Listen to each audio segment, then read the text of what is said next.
Hey guys, it's Anastasia from Fallen Fabrication, and today I'm going to be showing you how to make a set of Lolita wrist cuffs.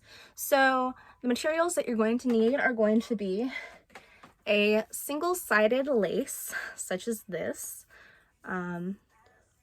So this one is a mesh with embroidery on it, and this is very commonly found in Lolita.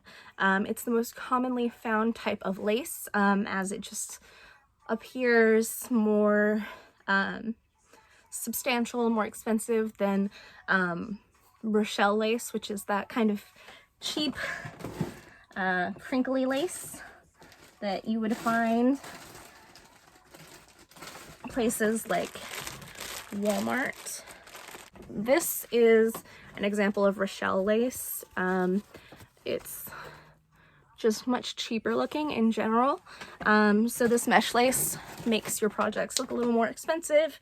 And it's most common in Lolita. Now, the one that I have is from Hobby Lobby. I think I got it for around $1 a yard, just during their half price sales that they have regularly. It's a little stiff, so a lot of lace in Lolita is more like this one. It's much softer, but I don't have any more of this one, so I'm just going to be using the one from Hobby Lobby, and it's also easier to come by, so it'll work. It actually was much stiffer than this, but I washed it by hand in mild detergent, and it softened it up quite a bit. So you're going to need a yard of this lace. And then another thing that you're going to need is going to be a double-sided lace. So this is another mesh lace, and it's double-sided, and you can probably see these little dots through here. This actually had another piece of ribbon sewn to it, but it was plasticky, so I pulled that off. And I just have a bunch of this mesh lace now.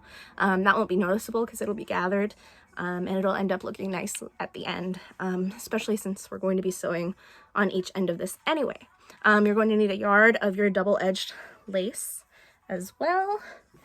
And then finally, you're going to need enough elastic to go around each wrist one time.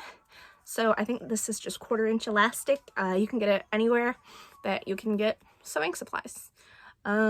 So that's all you need, and of course your basic sewing tools like scissors and measuring device of some sort, sewing machine, and corresponding thread color.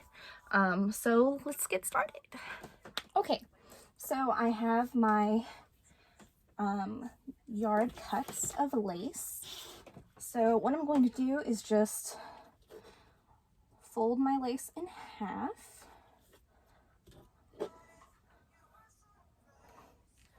And I'm just going to cut it in half. So we're going to be using a 1/2 yard per wrist, which gives a reasonable amount to gather. And I will repeat my double-edged lace. And this one will fray, so I'm just going to burn it. I need a new lighter. So I just run the flame over the edge. So now I already have my elastic cut. I'm just going to set that to the side for now. So what I'm going to do first is figure out which side of my lace is the right side and the wrong side. This should be pretty easy because one side is just going to look better. And then I'm going to line up my double-edged lace. Now, because my lace is wavy like this at this edge, I'm going to keep that in mind, and I'm actually going to be probably trimming that at the end after I have this sewn on. So I'm going to line this up and pin it all the way across. And then we'll come back and I'll show you how to sew them together. Okay, so I have my lace pinned like this along the edge. It's probably a little hard to see, but I just have it pinned all the way down, and I'm going to sew about 1/4 of an inch in from each side of the lace. Now this lace is about, the double-edged lace is about 1 inch thick, and my wide lace is about 3.5 inches. So I'm going to just go ahead and sew 1/4 of an inch in on each side.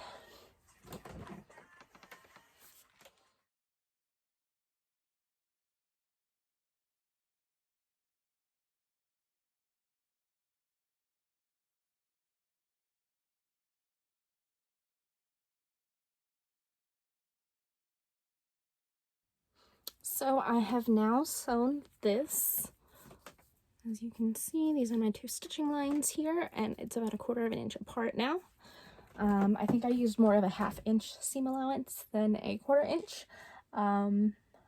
but that's my mistake. Either way, it doesn't matter.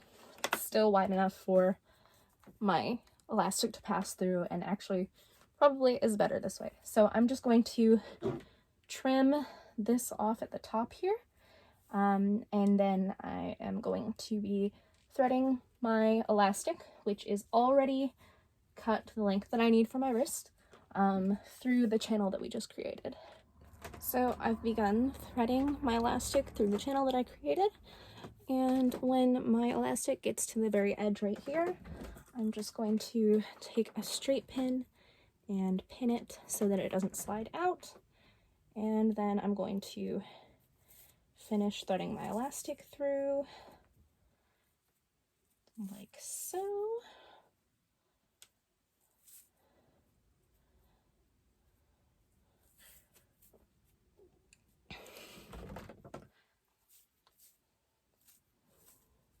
And once I come out the other end here, I'm just going to slide all of my bunched fabric to the center of the elastic band.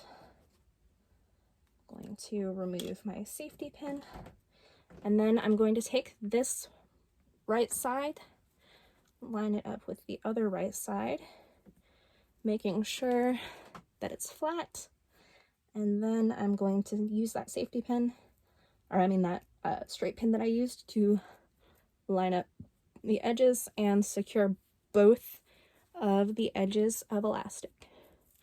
And then I'm just going to sew a straight stitch, and then reinforce the edge with a zigzag stitch or by overlocking.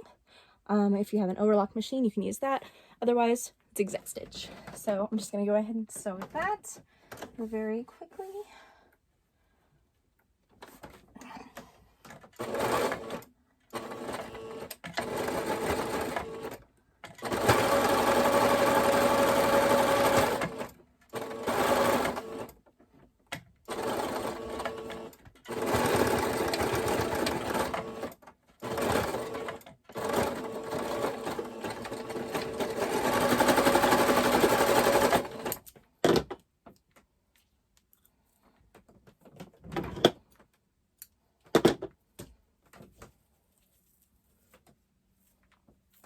So after you get that sewn, I'm going to overlock mine, but I'm going to do that off camera.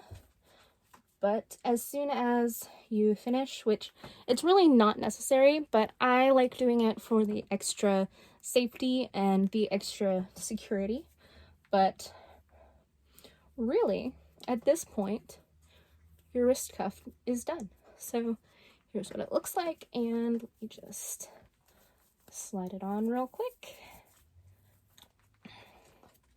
So this is my finished wrist cuff. And I would just repeat that same process again with the same, the other side.